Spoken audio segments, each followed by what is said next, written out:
set up quality control samples, select Quantification, and select the Use Quality Control option.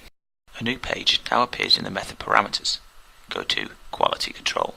This page allows us to set the failure and warning limits for quality control samples, as well as the failure actions.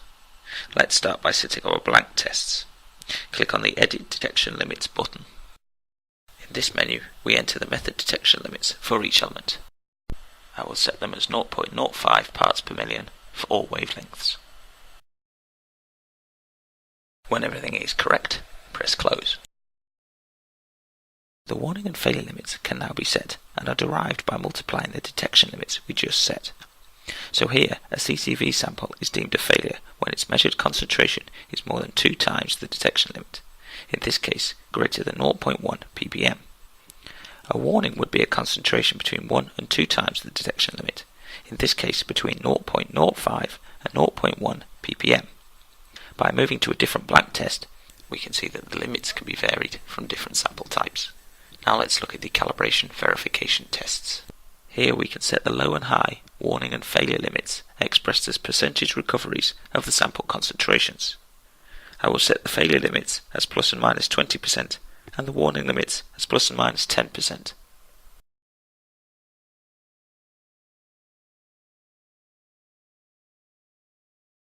So when we move to another sample type, we can see that the limits can be varied for different sample types. The sample concentrations are defined in the Standards page. To create a new standard, select New, then select Elemental Standard. Give the standard a name, and if it contains all of the elements from your method list, you can use the Create Standard using Analyte List option, then press OK.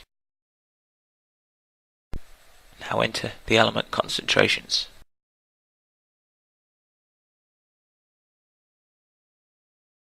When all of the required standards have been created, return to Quality Control. Now let's define the actions to be performed on a QC failure. We can choose to ignore the failure and continue to the next sample, to rinse and repeat the QC sample, to recalibrate, recalculate and reacquire from the previous sample, to pause the experiment and wait for a manual restart, or to abort the experiment and continue on to the next lab book in the queue. We can then choose another option if the QC were to fail again, and then a final option for continued failure.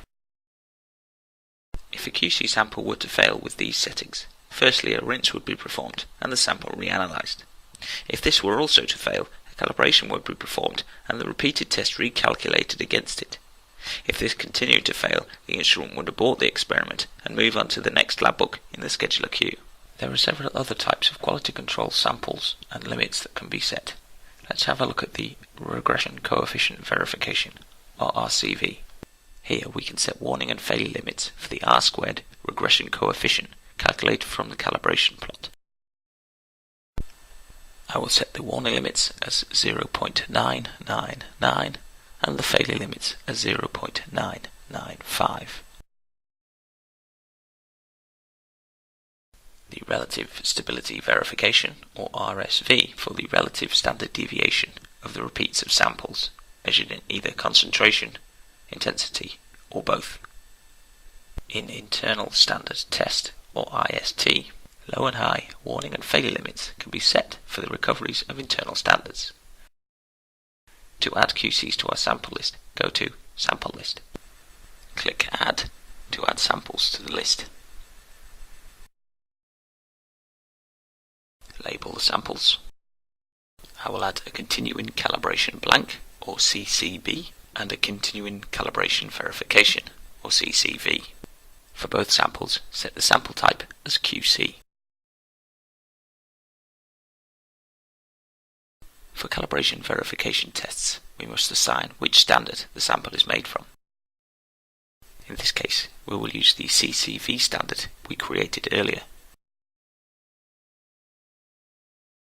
The QC action defines which type of quality control test is being performed, here a CCB and CCV. The QC restart defines where the analysis should restart from following a QC failure. Choose to either move on to the next sample or to restart from the last QC that passed. We then assign the sample's auto-sampler positions. Once the sample list is complete, press Save, add any comments, and then press OK. Use the Run button to add the lab book to the scheduler for analysis.